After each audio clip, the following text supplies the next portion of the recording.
이 시간 하나님 말씀은 사무엘상 3장 1절에서 21절 말씀입니다. 구약성경 412면입니다. 저와 여러분이 한 절씩 교독하시겠습니다. 구약성경 412면 사무엘상 3장 1절에서 21절입니다. 제가 먼저 1절 봉독하겠습니다. 아이 사무엘이 엘리 앞에서 여호와를 섬길 때에는 여호와의 말씀이 희귀하여 이상이 흔히 보이지 않았더라.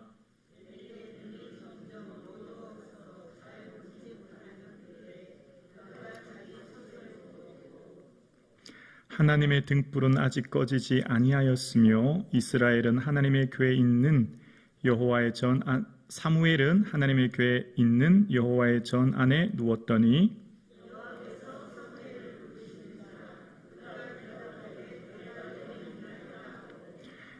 엘리에게로 달려가서 이르되 당신이 나를 부르셨기로 내가 여기 있나이다 하니 그가 이르되 나는 부르지 아니하였으니 다시 누우라 하는지라. 그가 가서 누웠더니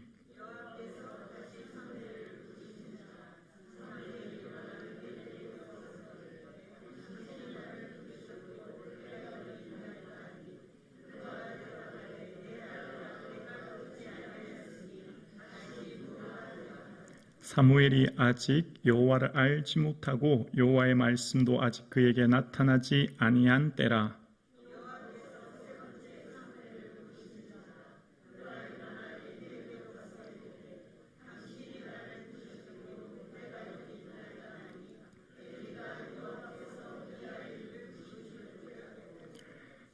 엘리가 사무엘에게 이르되 가서 누웠다가 그가 너를 부르시거든 내가 말하기를 여호와여 말씀하옵소서 주의 종이 듣겠나이다 하라 하니 이에 사무엘이 가서 자기 처소에 누우니라.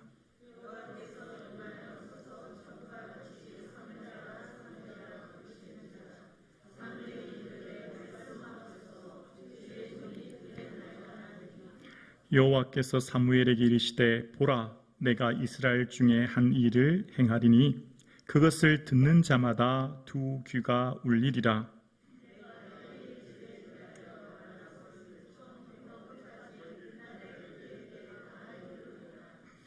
내가 그의 집을 영원토록 심판하겠다고 그에게 말한 것은 그가 아는 죄악 때문이니 이는 그가 자기의 아들들이 저주를 자청하되 금하지 아니하였음이니라.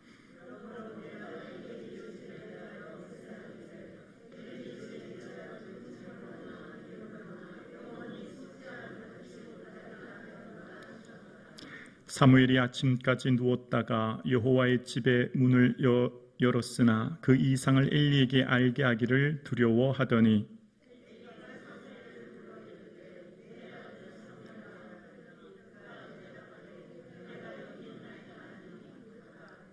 이르되 내게 무엇을 말씀하셨는지 청하노니 내게 숨기지 말라. 내가 말씀하신 모든 것을 하나라도 숨기면 하나님이 내게 벌을 내리시고 또 내리시기를 원하노라 하는지라.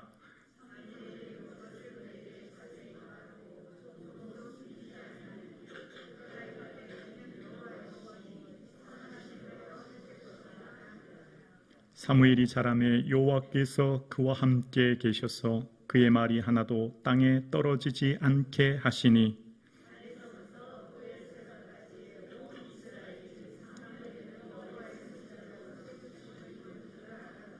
함께요. 여호와께서 실로에서 다시 나타나시되 여호와께서 실로에서 여호와의 말씀으로 사무엘에게 자기를 나타내시니라. 아멘. 우리 찬양 예배 드리시는 성도님들, 옆에 있는 성도님들과 인사하시겠습니다. 성도님이 계셔서 위로가 됩니다. 성도님이 계셔서 위로가 됩니다. 아멘. 우리 장로님이 계셔서 위로가 됩니다. 권사님이 계셔서 위로가 됩니다. 아멘. 집사님이 계셔서 위로가 됩니다. 아멘. 5월 20일 동아일보 기사에 보면 지난 건강심사평가원에서 조사한 건강 상태, 대해서 기사가 실렸는데요. 2017년부터 2021년까지 한 5년 정도 우울증과 불안장애에 대한 통계 분석 결과를 이제 실었더라고요. 그런데 2017년에 비해 이제 2021년 우울증 환자는 35%, 93만 3,481명이 늘었고, 불안장애는 32.3%, 86만 5,100명이 늘었다라는 기사인데, 근데 여기 기사의 핵심은 그것보다도 더 중요한 게 20대, 그러니까 20대 젊은 청년들의 우울증과 불안에 대한 기사인데요. 우울증이 127% 늘었다는 거예요. 그러니까 5년 전에 비해서 지금 20대 청년들이 우울증이 127%가 늘었고 불안장애는 86%가 늘었다는 기사를 보게 되었습니다. 오늘날 현대인들이 살아가는데 무척 힘이 들고 어렵습니다. 특히 제가 볼 때는 청년들, 또 20, 30대, 특히 또 젊은 세대들이 어쩌면 가장 힘들고 지친 시대를 살고 있다 생각되어집니다. 오늘 여기 계신 성도님들도 아마 그럴 거라 생각합니다. 우리 연세 드신 권사님들도 힘드시지만 특히 자녀를 양육하고 또 직장생활하는 20, 30대, 40대까지 직장인들은 육아와 또 직장생활에 그 가중되는 스트레스 얼마나 클지를 생각해 보게 되어집니다. 이렇게 힘든고 어려운 이 시대, 정말 어떻게 하면 우리의 삶이 이런 가중되는 정신적인 스트레스와 어려움으로부터 자유할 수 있을까? 어떻게 하면 우리의 내면에 참된 평안함을 가질 수 있을까를 생각하면서 오늘 본문을 생각하게 되었습니다. 여러분, 어떻게 하면 우리 마음의 우울, 불안장애, 또 공황장애, 또 근심, 염려를 이길 수 있을까요? 어떻게 하면 우리 인생에 매일 주어진 삶의 순간마다 좀 더 기쁘게, 또 즐겁게, 또 평안함 가운데 삶을 살 수 있을까요? 그것은 우리의 삶 가운데 비전을 발견하고 삶의 의미를 새롭게 발견하면 우리의 삶이 좀 새롭게 되지 않을까 생각합니다. 그러니까 오늘 내가 하루하루 살아가는데 삶이 너무 지치고 힘들어요. 그렇게 힘들고 어려운 삶에 내게 뭔가 새로운 소망, 비전, 내가 살아야 될 삶의 의미가 있으면 오늘 삶을 좀 이겨낼 수 있지 않을까요? 그게 오늘 성경에 기록되어 있는 거예요. 1절 말씀에 이렇게 얘기합니다. 아이 사무엘이 사무엘이 엘리 앞에서 여호와를 섬길 때 여호와의 말씀이 희귀하여 이상이 흔히 보이지 않더라. 자, 지금 여기서 말하는 이상은 비전, 영어로 비전이라고 하는데요.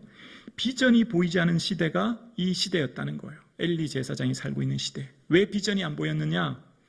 왜 사람들이 이 세상의 허무주의에 빠지고 이 세상의 사람들이 삶의 공고한 가운데 있을까요? 비전이 없기 때문 아니겠습니까? 삶의 의미, 내가 왜 살아야 되는지, 삶의 새로운 비전과 목표, 또 하루하루 살아가는 삶이 지치고 힘드는데 내가 살아야 이걸 이겨낼 힘에 대한 그 근원적인 능력이 어쩌면 우리 삶 가운데 이상이 없는 것 아니겠습니까?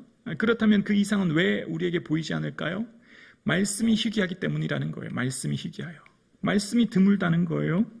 말씀이 더 이상 들리지 않고, 말씀이 내게 힘이 되지 않고, 말씀이 내게 아무런 작용이 일어나지 않는 것. 성경 말씀과 내 삶의 이원적으로 분리되어서 교회는 교회고 내 삶은 삶이고, 믿음은 믿음이고 내 삶은 삶인 것. 믿음이라고 하는 것, 교회라고 하는 것, 신앙생활이라고 하는 것과 내 삶이 이원화돼서 이분법적으로 사는 거죠. 분리되는 거예요. 그러니까 지금 우리의 삶 가운데 말씀이 내 힘의 동력이 되고 능력이 되고 힘이 되어서 우리의 삶을 견인하고 이끌어야 되는데, 문제는 말씀이 희귀하여 들리지 않은 것. 그것이 우리 삶에 어쩌면 이 시대의 문제가 아닐까 생각되어집니다. 말씀이 왜 희귀합니까? 오늘 이 시대에 말씀이 홍수를 겪고 있습니다. 말씀이 너무너무 많아요. 인터넷, 유튜브, TV 얼마든지 말씀이 있습니다. 근데 들어도 들리지 않는 거예요. 마음에 아무런 감동이 되지 않습니다. 설교를 들어도 설교가 내 삶에 아무런 영향을 주지 않아요. 지겹고 따분하고 힘들기만 하죠. 이 말씀이 내 삶의 심령에 심겨지고 능력이 되지 않은 것, 어쩌면 이것이 오늘 이 시대의 저와 여러분의 가장 큰 어려움이 아닌가 생각되었습니다. 왜 그럴까요? 왜 말씀이 우리 속에 능력이 되지 않을까요? 지금 이 사무엘상 시대는 사사시대입니다. 여러분 잘 아시는 것처럼 사사시대는 자기 소견에 옳은 대로 행하는 시대가 사사시대입니다. 삶의 주체가 나예요. 모든 삶의 결정적인 선택은 자기 이익과 만족, 자기 삶의 목적이 된 시대, 자기 소견이 좋은 대로 행동하고 판단하고 살아가는 시대가 사사시대. 어쩌면 오늘 우리 시대도 이런 시대 아닐까요? 오늘 여러분 어떻습니까? 이 시대를 살아가는 이 시대 많은 사람들이 자기 소견에 자기 좋은 대로 원하는 대로 살아가는 시대가 이런 시대 아닐까요? 자, 그래서 이런 세속화의 물결이 교회 안에도 들어온 거죠. 교회 내에서도 이런 세속화의 물결이 있는 거예요. 그래서 모든 설교의 주체가 나인 거예요. 설교를 듣고 예배를 드리고 신앙생활하는 주체가 나입니다. 그래서 우리의 설교를 듣고 말씀을 읽고 신앙생활하는 주체가 나에게 있기 때문에 일단 당장 내가 모든 판단의 근거가 되는 거예요. 그래서 디모데후서 4장에도 보면 이런 말씀을 기록합니다. 사람들이 바른 교훈을 받지 아니하며 귀가 가려워서 자기 소욕을 따르는 스승을 많이 두고 라고 이야기합니다. 자기 귀가 가려워서 그냥 귀에 듣기 좋은 설교, 내 생각과 일치하여 나에게 유익하기만 하면 다 좋은 설교고, 반대로 내 마음을 불편하게 하고 내 마음을 어렵게 하고 내 마음을 힘들게 하는 것은 나쁜 설교라고 해서 듣지 않는 것. 오늘 이 시대가 어쩌면 이런 시대 아닐까요? 귀가 가려워 자기 사욕을 따라 스승을 많이 두고 내 좋은 대로 행하며 내가 듣기 좋은 설교, 듣기 좋은 말, 신앙생활, 듣기 좋은 교회, 짐되고 부담되고 어려운 교회는 사양하고 어쨌든 좀 뭔가 편하게 그냥 신앙생활하고 편하게 그냥 지내고 싶은 오늘 우리의 마음. 그래서 삶의 주체가 나에게 있으니 모든 삶에 있어서 결정적인 선택 결정이 나에게 있기에 말씀을 들을 때 어떨까요? 마음이 불편하고 듣기 싫은 건 안 듣는 거죠. 그냥 단순히 내게 위로가 되고 격려가 되고 소망이 되는 것만 골라서 듣는 거예요. 자, 여러분 여기서 이제 우리 한번 잠깐 생각해 볼까요? 오늘 이 시대에 수많은 홍수와 같은 시대를, 말씀의 시대를 삽니다. 근데 홍수에 마실 물이 없다는 말 기억나시죠? 수많은 홍수의 시대를 살지만 정말 내 영혼을 살리고 내 삶의 방향을 결정하고 오늘 나의 삶을 새롭게 하는 말씀이 어떤 말씀인가를 여러분 고민해 보셨는지요? 정말 내 삶 가운데 지금 현재 내 삶을 변화시키고 바꾸고 내 삶 가운데 그래서 삶의 어떤 방향성이 틀어지게 하는, 구약에 보면 선지자들, 왕들이 좋은 왕, 악한 왕 이렇게 나눠지는데요. 여호사밧 왕하고 아합 왕이 이제 전쟁에 나가기 전에 우리가 선지자에게 물어보고 하나님의 뜻이 뭔가 묻자라고 합니다. 그때 아합 왕이 그럼 하나님의 뜻이 어떤 거인 걸 한번 물어봅시다 라고 해서 이제 선지자들을 불러요. 그래서 그때 당시 400명의 선지자를 불러서 하나님의 뜻을 묻습니다. 길앗 라못과 싸우러 갈 때 이것이 하나님의 뜻인지 기뻐하는 것인지. 그런데 여호사밧 그 400명의 선지자들은 다 아합 왕에게 가십시오, 싸우러 가십시오, 하나님 이기게 하실 것입니다, 좋은 얘기만 합니다. 근데 여호사밧 왕이 그 얘기를 듣고는 이 400명의 선지자 외에 또 다른 선지자가 없습니까? 라고 물어요. 그러니까 아합 왕이 있긴 합니다. 미가야 선지자라고 있긴 한데, 근데 그 선지자는 부르지 않았습니다. 왜냐하면 그 선지자는 길한 예언, 좋은 예언은 하지 않고 흉한 예언만 하기 때문에 내가 그의 말을 듣지 않으려고 합니다 라고 배척했다는 거예요. 그러나 여호사밧 왕은 참 선지자가 그인 줄 알고 그를 불러서 그의 뜻을 묻습니다. 시대가 세속화될수록 삶의 중심이 나에게 있어서 내가 듣기 좋으면 좋은 설교, 내가 듣기 싫으면 나쁜 설교가 오늘 이 시대를 살아가는 우리의 삶의 모습이 되었습니다. 그런데 이 시대는 참된 말씀을 듣지 못한 시대가 되었고, 그래서 아모스 8장 말씀처럼 내가 기근을 땅에 보내리니 양식이 없어 주림이 아니요 물이 없어 가람이 아니라 여호와의 말씀을 듣지 못한 기가다라고 말씀하고 계십니다. 그리고 그날의 모든 젊은이들이 기가 갈라여 쓰러지리라, 그런 말씀이 나와요. 이게 무슨 말씀일까요? 오늘 이 시대의 모든 삶의 문제의 근원적인 이유는 말씀을 듣지 못한 기갈로 인한 문제다라고 이야기할 수 있는 거예요. 말씀이 들리지 않는 것, 우리 심령에 말씀이 들리지 않는 것. 그 들리지 않는다는 게 뭘까요? 내가 말씀의 주체가 되어서 좋은 설교, 위로가 되는 것만 골라 듣고 내 삶을 바꾸게 하고 나를 책망하게 하고 나를 바르게 하는 설교는 듣지 않은, 삶에 어쩌면 하나님의 올바른 뜻을 찾지 않은 시대가 이 시대가 아닌가 생각해 보게 되어집니다. 자, 지금 엘리 시대에 말씀이 희귀하여 이상이, 비전이 보이지 않은 시대가 되었습니다. 왜 그랬을까요?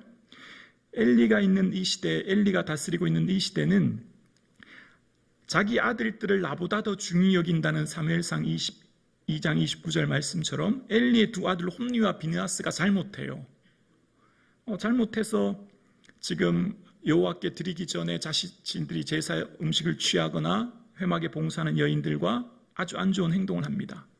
그런데 엘리 제사장이 참 안타까운 것은, 그럼 그 아들을 행하지 못하도록 다시는 그런 일이 반복되지 않도록 뭐 해야 되죠? 책망해서 그런 행동이 반복되지 않게 해야 됩니다. 오늘 본문 3장 13절에 하나님이 책망하시는 내용이 나오는데요. 3장 13절에 보면 내가 그의 집을 영원토록 심판하겠다고 그에게 말한 것은 그가 아는 죄악 때문이니 이는 그가 자기의 아들들이 저주를 자청하되 금하지 아니하였음이니라. 그 아들들이 잘못되었던 것을 들었어요. 2장에 그런 내용이 나오죠. 내 아들들아 그렇게 하지 말라. 소문이 좋지 않다.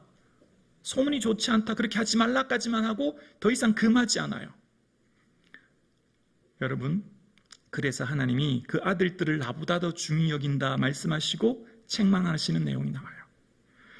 그래서 하나님께서는 그들의 행실이 나쁘다라고 그 아들들의 행실이 나쁘다라고 책망하는데요. 여기 나쁘다라고 하는 말은 가치가 없다라는 뜻이에요. 언어의 뜻이.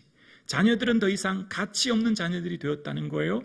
홈리와 두 아들, 엘리의 두 아들 홈리와 비나스는 하나님 보시기에 이제 가치 없는 자녀들이 되었다는 거예요. 왜요? 잘못을 했는데 아버지 엘리가 책망하여 금하여 다시는 그런 행동을 하지 못하도록 바꿔야 되는데 방치했다는 거예요. 그러면 자, 그런 책망의 말을 들었을 때 두 번째 엘리를 살펴볼까요? 엘리가 만약에 지금 2장에 하나님 책망의 말씀을 얘기하셨고 오늘 본문에도 책망의 말씀을 얘기하셨어요. 그러면 엘리가 어떻게 해야 되죠? 하나님 앞에 무릎 꿇고 금식하고 철야하고 하나님께 매달려야 되지 않겠습니까? 지금 오늘 본문에는 하나님이 엘리 집안을 심판하겠다는 얘기를 하셨어요. 그러면 어떻게 해야 될까요? 부모의 입장에서 대성통곡해야지요. 가슴을 찢어야 되지요. 회개해야 되지요. 살려달라고, 내 아이들 살려달라고, 우리 가정 살려달라고 엎드려야 되지 않겠습니까? 엘리는 그런 모습이 전혀 등장하지 않아요. 한 번의 경고가 아니에요. 2장에 이미 경고를 한 번 하셨어요. 근데 그때도 엘리는 아무 반응이 없어요. 지금 내 아이들이 죽게 생겼는데, 하나님의 심판을 받게 생겼는데, 엘리는 심판의 말을 듣고도 전혀 보세요. 반응이 없어요.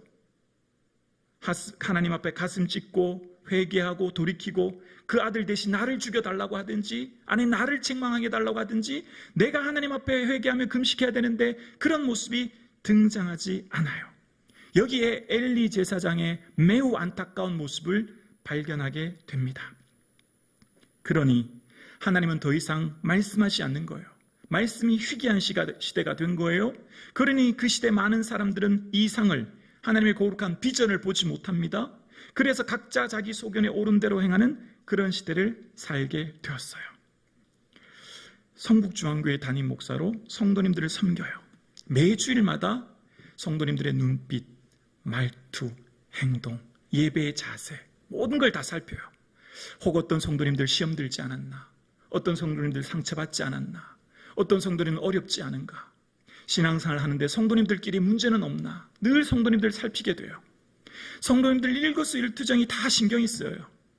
담임 목사는 성도님들이 전부라고 해도 과언이 아니에요. 성도님들이 얼마나 소중한지 몰라요. 그런데 마치 저에게 성도님들은 내 사랑하는 자녀들처럼 엘리 제사장처럼 내가 지내오고 있지는 않은가를 저를 돌이켜보게 되었어요. 말씀을 묵상하면서 제 자신을 생각하게 되었어요. 성도님들이 힘들면 저에게 부탁을 하지요. 기도해 주세요. 이런 어려움이 있어요. 기도해 주세요. 감사해요. 얘기해 주는 게 좋아요. 기도 부탁하면 저도 감사하고 당연히 그렇게 기도해야 되죠. 근데 여기서 잠깐 우리 한번 좋으시는 분들은 여기서 잘 들으셔야 돼요. 제 말의 진의를 잘 들으셔야 돼요. 그러면 자, 목사에게 기도 부탁하면 본인은 어떻게 해야 될까요? 본인도 기도해야죠. 그렇죠? 나도 해야죠. 나도 열심히 주께 나오고 매달리고 부르짖고 주의 은혜를 찾아야죠. 근데 목회를 하면서 참 안타까운 게 있어요. 기도는 다 목사한테 맡겨놓고 다 의탁하는데 조금 더 노력해 줬으면 좋겠는데 여기서 너무 안타까워요. 하나님의 도움을 구하고 내 삶이 어려워요, 힘들어요. 그럼 기도 부탁하고 이제 나에게도 주의 도움을 구하려면 조금 더 노력하고 주님께 나오고 매달리면 좋겠는데 그렇지 못한 모습을 볼 때 참 많이 안타까워요. 제 말의 진의를 이해하시려까요? 네. 조금만 더 하나님께 가까이 나오고 하나님의 은혜를 구하고 하나님께 지난주 말씀드렸잖아요. 물에 빠졌는데 손을 뻗쳐야 건져낼 거 아니에요. 삶이 마음이 황폐해지고 내 마음이 고통스럽고 숨 막히고 삶의 현실이 너무 힘들어요. 하루를 견디는 것이 마치 죽을 것 같이 힘들어요. 그러면 내가 너무너무 오늘 사는 게 힘들면 막연하게 그냥 주님 도와주세요가 아니라 하나님께 손을 뻗쳐야지요. 하나님께 도움을 구해야 되지 않을까요? 조금만 더 노력해 보자고요. 조금만 더 힘써 보자고요. 그냥 막연하게만 힘들어요. 죽을 것 같아요. 고통스러워요가 아니라 한 발자국 앞으로 나오고 손을 뻗치고 도움을 구하고 하나님께 조금 더 목소리를 내서 기도하자고요. 할렐루야. 여러분 그렇게 합시다. 여러분이 힘들어요. 삶이 힘들지 않은 분이 없고 지금 삶의 자리가 너무너무 고통스럽고 힘들어요.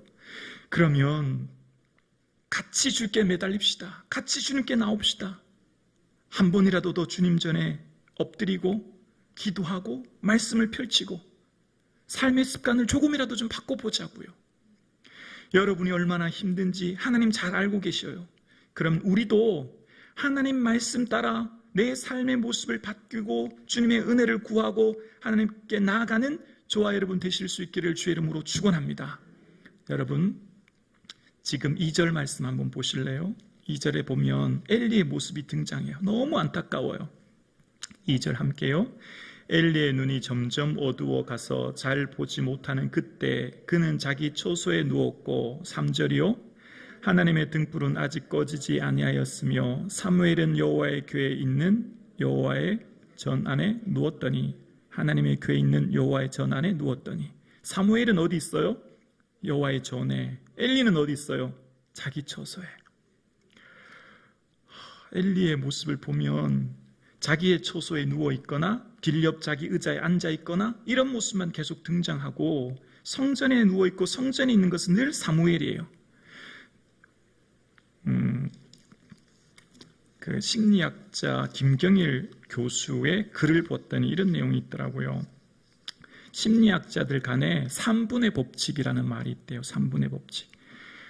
이게 무슨 말이냐면 너무 화가 나고 견디기 힘들 때 그 자리를 벗어나서 다른 곳에 가서 3분만 머물러 있으면 큰 어려움을 면할 수 있다. 그런 내용을 하더라고요.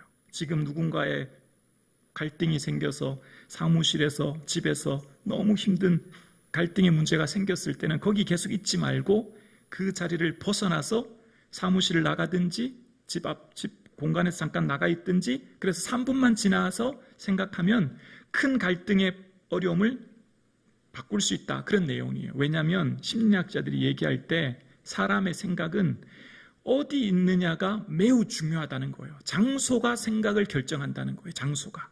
그러니까 어디에 있느냐가 그 생각을 지배당하기 때문에 장소가 너무너무 중요하다. 그 얘기를 하는 것을 보게 되어집니다. 여러분, 다윗 왕은 언제나 하나님 보시기에 마음에 합한 자였고 하나님 기뻐하는 왕이었어요. 그런데 왕이 되었어요. 정상에 이르렀어요.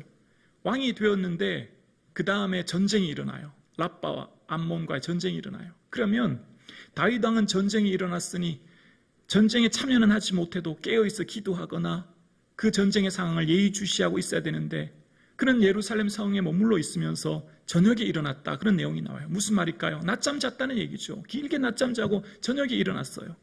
그리고는 예루살렘 궁에서 멀리 내다봤더니 그 앞에 밧세바가 목욕하는 것을 본 거예요. 여기서부터 문제가 생긴 겁니다. 장소가 삶의 생각을 지배하는데 다윗은 왕이 되었다고 해서 이미 그 긴장을 놓친 거예요. 전쟁 상황이 있으면 성전에 나가 기도하든지 하나님의 도움을 구해야 될 텐데 예루살렘 궁에 있으면서 길게 낮잠이나 자고, 지금 엘리가 어디 있어야 될까요? 사무엘이 성전에 있다면 최소한 엘리는 그 사무엘 곁에 있든지, 엘리의 모습이 성전에 기도하는 모습은 전혀 등장하지 않아요. 너무너무 안타까워요. 엘리가 제사장이잖아요. 사무엘은 아직 아이고요. 하나님 앞에 엎드려야 되는 것은 사실은 엘리 아니겠습니까? 은혜는 은혜 받는 장소가 삶에 영향을 미치기 때문에 우리의 삶의 장소가 얼마나 중요한지 몰라요. 내가 지금 살아가는 삶의 장소가 얼마나 중요한지 몰라요. 자, 그런 상황 가운데 이제 엘리가 와 사무엘과의 사이에서 이제 하나님이 사무엘에게 말씀하시는 내용이 오늘 본문에 나옵니다. 오늘 본문에 엘리는 듣지 못하는데 사무엘은 듣습니다. 엘리는 하나님의 음성을 전혀 듣지 못하는데 사무엘은 하나님의 말씀을 들어요. 여기서 이제 엘리와 사무엘의 결정적인 차이가 나기 시작하는 겁니다. 하나님의 촛대가 옮겨주셔서 사무엘을 통해 일하시는 하나님의 모습을 보게 되어집니다. 그런데 저는 여기서 한번 생각해 보게 되었어요. 사무엘이 왜 그는 늘 성전에 있으면서 하나님께 매달리고 이렇게 살아갔을까?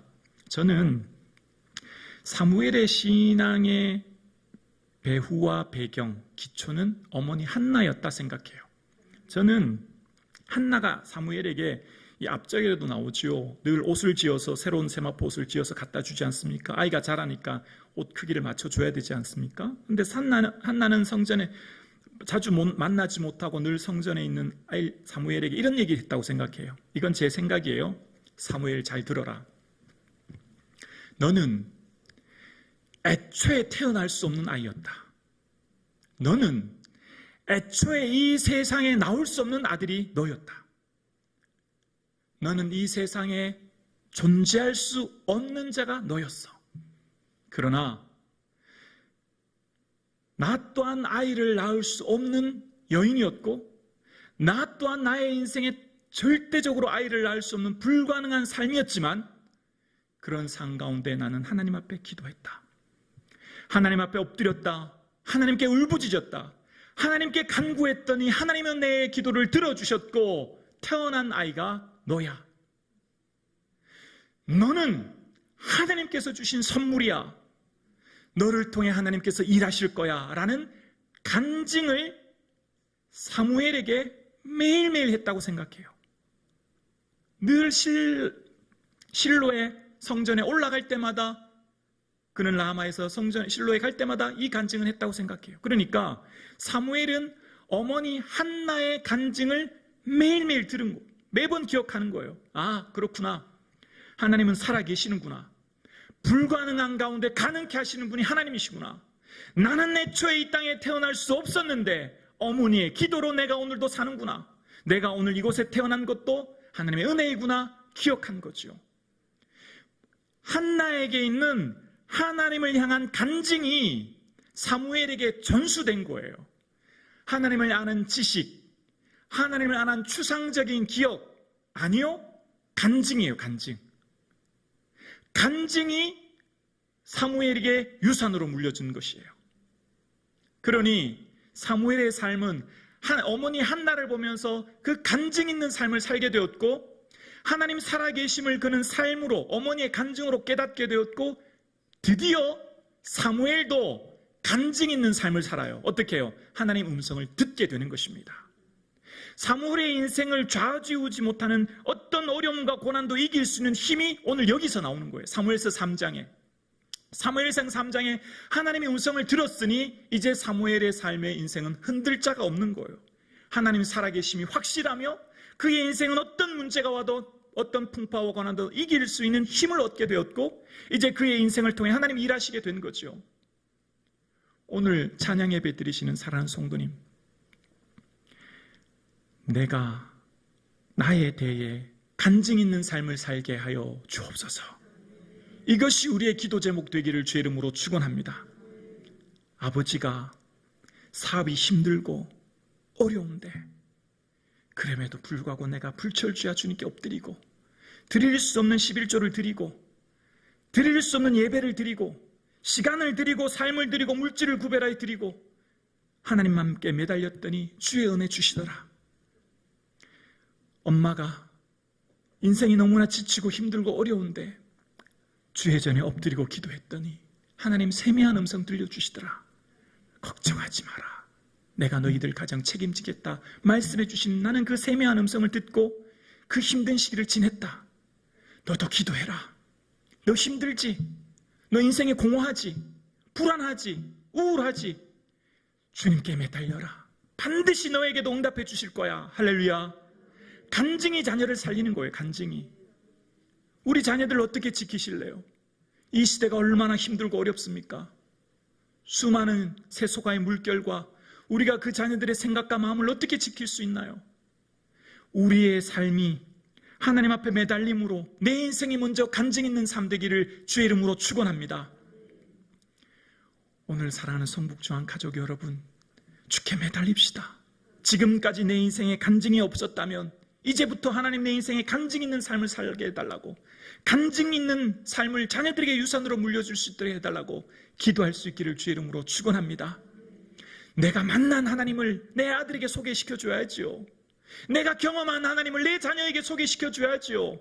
하나님은 이렇다더라, 하나님이 이런 하나님이다더라가 아니라 우리 하나님은 이런 분이야, 내가 만난 하나님은 이런 분이야, 내가 만난 예수 그리스도는 이런 분이야 라고 하는 것을 내가 맛보아 알고 경험한 그 하나님을 자녀들에게 유산으로 물려줄 수 있기를 주의 이름으로 축원합니다. 여러분, 얼마나 소중한 우리의 자녀들입니까? 우리의 자녀들, 우리가 마음대로 믿음을 지킬 수 없지 않습니까?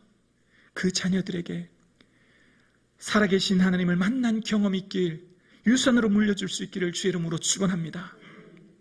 여름 학예 수련회가 다가옵니다. 저는 정말 원합니다. 우리 사랑하는 청소년부 아이들이 수련회를 통해서 예수님 계시구나, 나는 경험했어, 나는 체험했어, 예수님 살아계심을 나는 분명히 믿어 라고 하는 체험의 신앙 되어질 수 있도록 기도해 주시기를 부탁드립니다. 우리 자녀들은 예수님 만나야만, 부모의 말이 아니라 예수님 만나면 예수님 책임지는 거죠.